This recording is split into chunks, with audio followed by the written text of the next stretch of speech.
Hi water signs, Cancer, Pisces, and Scorpio. Welcome po sa ating channel. At ito inyong daily gabay tarot love reading for September 26, 2023. Please be reminded that this is general reading po. So maaari kayong makarelate o hindi, just take what resonates. Gamitin ang reading na ito bilang gabay lamang. Balik po kayo dito bukas para sa ating daily love reading. Gabay tarot love reading for September 27. Opo, bukas. Please like, subscribe, and click bell button para po updated kayo sa daily tarot reading natin. Maraming salamat po. Para po sa gusto magpa-reading, maaari niyo pong makuha ang link. Nasa description box po ito. Message niyo lang po ako sa messenger. Maraming salamat po. Spirit guys, ano po ang ganap today para kay Cancer, Pisces, and Scorpio sa mga single po? Ngayong September 26 po. You are healing your heart. Nag-move on ka. Nag-decide ka na mag-move on from freedom. You're taking your freedom from toxic relationship. Or nagkaroon ng addiction dito. You are freeing yourself. You are healing yourself para papasok na kayo sa inyong new cycle. Sa inyong buhay. Pero, itong taong ito, naghahabol pa rin sa inyo.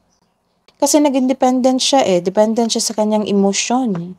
Ayaw niyang maghiwalay kayo. Ayaw niyang mapag-isa. Sobrang takot siya na ayaw niyang iwan siya. Sobrang weakness niya yan. Ayun. It might be you, it might be your partner po. So, hindi niya nirerespeto yung hinihingi mong freedom. Na maghiwalay na kayo, naghiwalay na kayo. Kasi gusto mo nang ma-heal, gusto mo nang to get back on your track, na maging ikaw mismo. Sa may relasyon, granted yung manifestation nyo, nagkaroon ng progression sa inyong pag-uusap, sa inyong project, may parating na tao, may parating na biyaya, you are moving on from your past, nagkaroon ng closure dito, issues, kakabati nyo lang. Pero deep in your heart, deep in yourself, nagkaroon ka ng frustration. Nagkaroon ka ng self-sabotage. You have a lack of confidence. Naging confused ka sa relasyon nyo because of your fear, ego issues. Kasi nagsiselos ka Nagsiselos ka sa another person. Nagsiselos ka sa time. Nagsiselos ka talaga. Baka LDR po kayo. May nagsabi sa akin na LDR kayo. Kaya humihingi ka ng time, naging frustrated ka. Naging frustrated ang tao kasi minsan ang dahilan nito ay miss nyo siya. Miss nyo ang moment nyo. Pero kailangan talagang mag-part ways kayo para sa inyong future. Spirit guides, clarification po para kay Cancer, Pisces, and Scorpio ngayong September 26.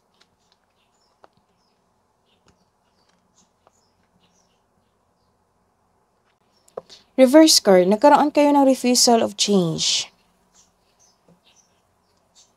Or it might be this is your past love. Kasi ayaw niya kayong iwan. Ayaw niyang iwan siya.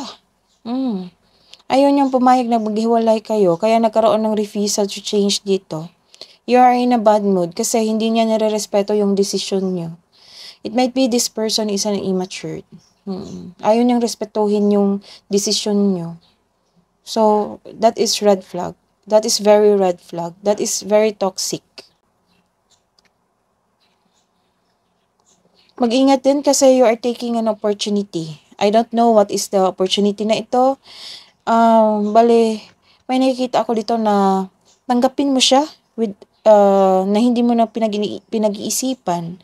So, pag-isipan nyo, this is a warning. Pag-isipan nyo ng mabuti. Nagkaroon na ng red flag, karoon ng hindi pagkaroon ng respeto.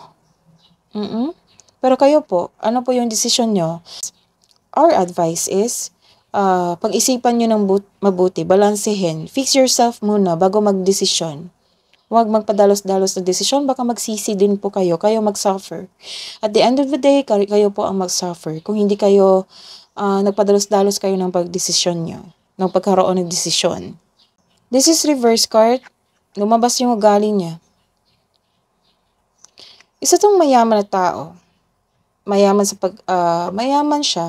Like for example, Hindi siya maubusan ng pera or stable na siya, pero ganito yung ugali niya. Mapagbigay din siya. Ito yung hindi mo makalimutan sa kanya na she or he is very generous. Yung kayo pa. Mag-ingat din kasi isa sa inyo na naging greedy. Like for example, focus masyado sa isang material wealth. Focus masyado sa isang material wealth. You are pushing sinabi din dito na pinupush ka niya para magkaroon ng desisyon. Gusto niyang, atat na atat siya po, na gusto niyang maging okay kayo, magbalikan kayo. Oo. He or she is trying to force you na magdesisyon ka na magbalik sa kanya. Spirit guides, clarification po para sa mga may relasyon na Cancer, Pisces, sa Scorpio ngayong September 26 po.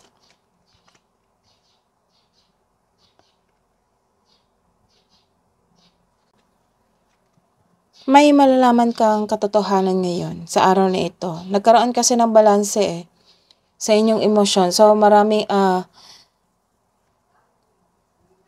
nagkaroon po ng clarity. Nagkaroon ng clarity. Kasi nagkaroon ng closure dito So, nagkaroon ng clarity. Na lalaman mo yung totoong nangyari, totoong hinanaing niya.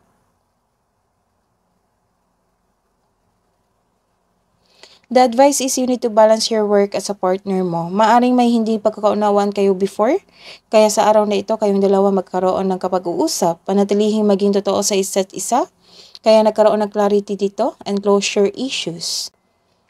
You are doing good. You are inspired in action. Nagkaroon ng concentration sa isang bagay, focus kayo sa inyong relasyon.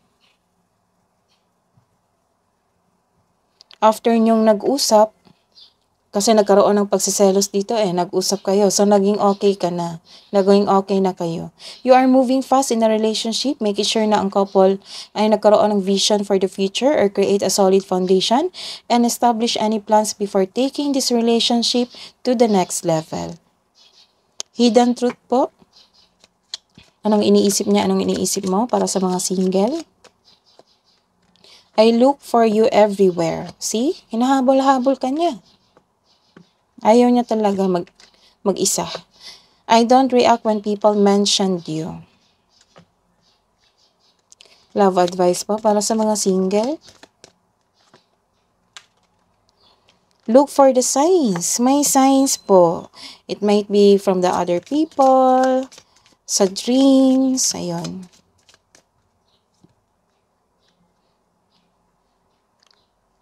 Even when you feel lost, there is always a way through the labyrinth. Love advice po para sa mga single. May parating na romance po, yung totoong romance. Cupid's arrow strikes. So may relasyon. My beloved, though we may be physically apart, nagkaroon talaga, sabi ko sa inyo kanina some of you LDR. My beloved, though we may be physically apart spiritually, we are always united. For love transcends space and time, nothing is missing. That is your reading today, water signs. Balik po kayo dito bukas. Please like, subscribe, and click bell button for notification para po updated kayo sa daily tarot reading natin. Maraming salamat po.